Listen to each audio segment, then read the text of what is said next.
नमस्कार, मैं हूं आलोक मेहता।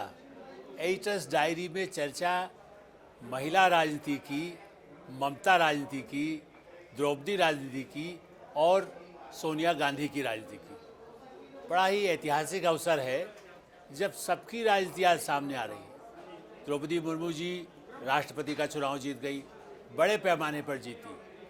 ममता बनर्जी ने यशवंत सिन्हा का नाम जरूर रखा था, उन्होंने प्रस्ताव किया प्रतिपक्ष की तरफ से, लेकिन पासा पलट गया। कई लोगों ने, झारखंड मुक्ति मोर्चा, शिवसेना, ऐसे कितने ही छोटे दल ही नहीं, कांग्रेस के लोग भी, बल्कि तृणमूल कांग्रेस के लोग भी कुछ विद्रोह करके टिकट दे गए और उन्होंने अपना वोट द्रौपदी जी को दे दिया।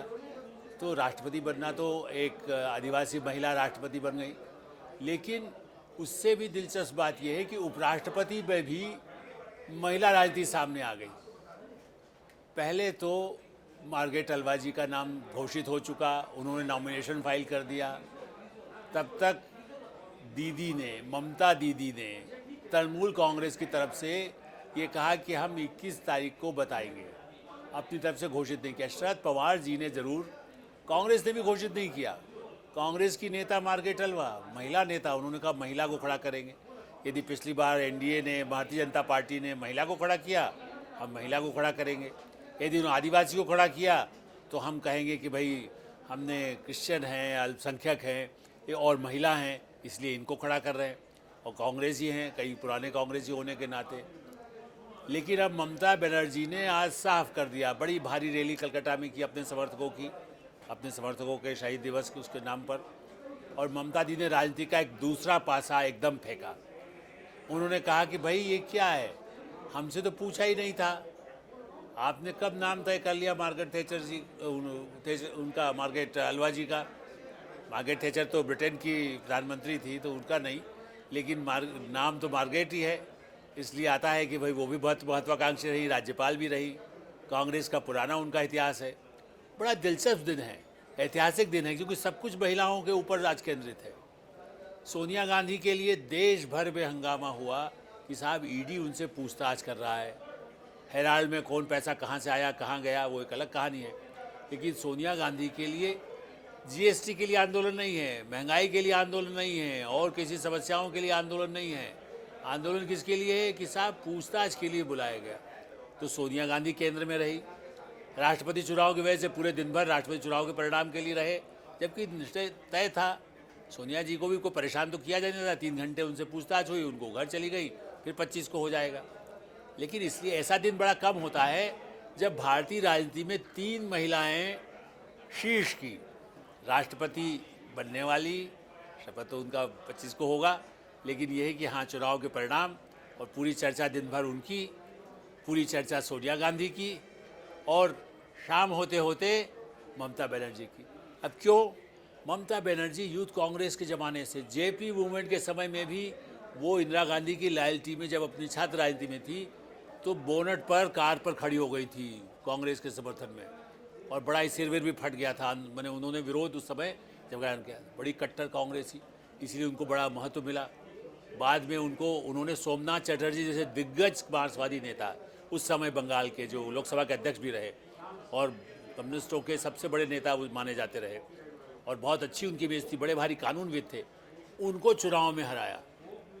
उसके बाद भी, लेकिन बाद में जब उनको, वो एनडीए में भी किस समय मंत्री रही, यूपीए में मंत्री रही, लेकिन कांग्रेस ने उनको जब जगह नहीं दी तो तृणमूल कांग्रेस बना करके एक अपनी अलग पार्टी बना ली थी। तो ममता बनर्जी है ओरिजिनली कांग्रेस की, मार्गरेट अलवा उनसे सीनियर हो, लेकिन यह है कि आप बात ही नहीं करेंगे। ममता पश्चिम बंगाल में, और अधीर रंजन चौधरी जो कांग्रेस के नेता हैं लोकसभा में, संसदीय दल के, वो लगातार ममता पर ऐसा हमला करते हैं जो दुश्मन बीजेपी भी शायद जितना नहीं करता, उससे ज़्यादा वो उनकी आलोचना करते हैं। तो ममता बनर्जी कैसे आए? पिछली बार भी सोनिया गांधी को, पिछले चुनाव के समय में, विधानसभा के नहीं, लोकसभा चुनाव के पहले, संसद का सत्र खत्म हो रहा था, ममता बनर्जी बातचीत के लिए आई सोनिया गांधी से। अधीर रंजन चौधरी ने लोकसभा के अंतिम दिन जम करके ममता बनर्जी के मंत्रियों के भ्रष्टाचार के ऊपर ऐसे गंभीर आरोप लगाए कि क्या बातचीत होती। उसके बाद तो तृणमूल कांग्रेस अलग ही रहना था, कांग्रेस का साथ कैसे देती। यूथ कांग्रेस से निकली हुई जुझारू नेता, यदि टक्कर बीजेपी को देने के लिए संकल्प खून खराबा वहाँ वो अलग कहानी है। लेकिन सही बात यह है कि पश्चिम बंगाल में और सबसे बड़ा एक स्टेट पंजाब के बाद, उत्तर प्रदेश के बाद, यदि बंगाल का जो महत्व है उनको किनारे करके आपने कहा वाइस प्रेसिडेंट बना देंगे, उन्होंने कह दिया थैंक यू। अब वो कहते हैं हम वोट इसमें शामिल ही नहीं होंगे, हम तो मार्केट में लगा किसी को वोट नहीं डालेंगे। नेचुरली धनखड़ जी से तो उनको, जगदीप धनखड़ से तो उनका पुराना झगड़ा है, वो राज्यपाल है, तो लोग समझ रहे थे कि शायद उनकी कोई मान जाए तो वो उनको दे दे कि वो गवर्नर रहे हैं, चलो हमारे काम आएंगे उपराष्ट्रपति।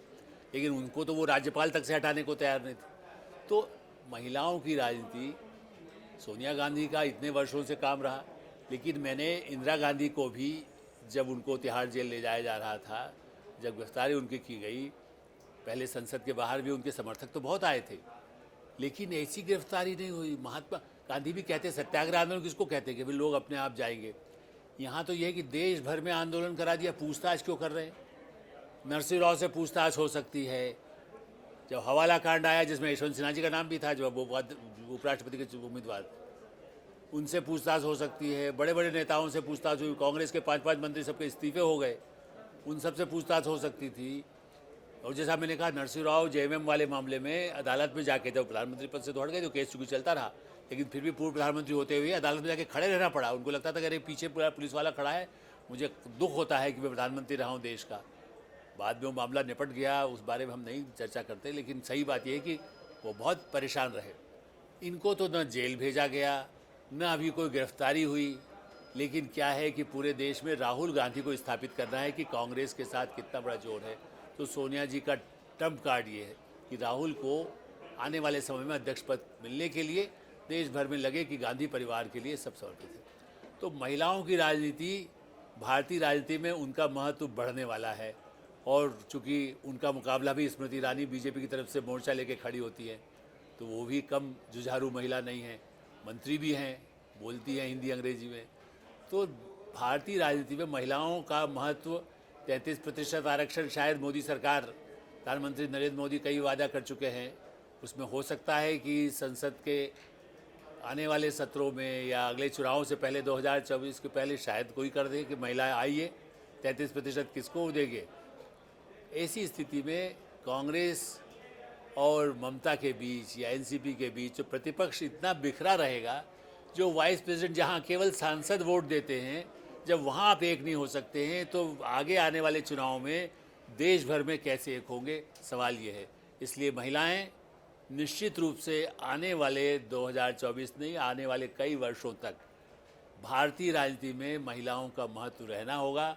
इसलिए उनको नमस्ते करिए, नवरात्रि हो न हो, लेकिन द्रौपदी मुर्मू जी राष्ट्रपति होंगी, ममता बनर्जी मुख्यमंत्री बनी हुई हैं, बनी रह सकती हैं, आगे प्रधानमंत्री बनना चाहती हैं, हम लोग शुभकामना दे सकते हैं, स्मृति ईरानी को शुभकामना दे सकते हैं।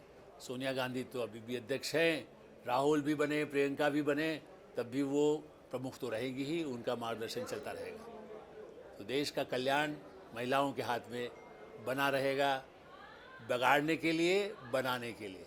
बहुत बहुत धन्यवाद, नमस्कार।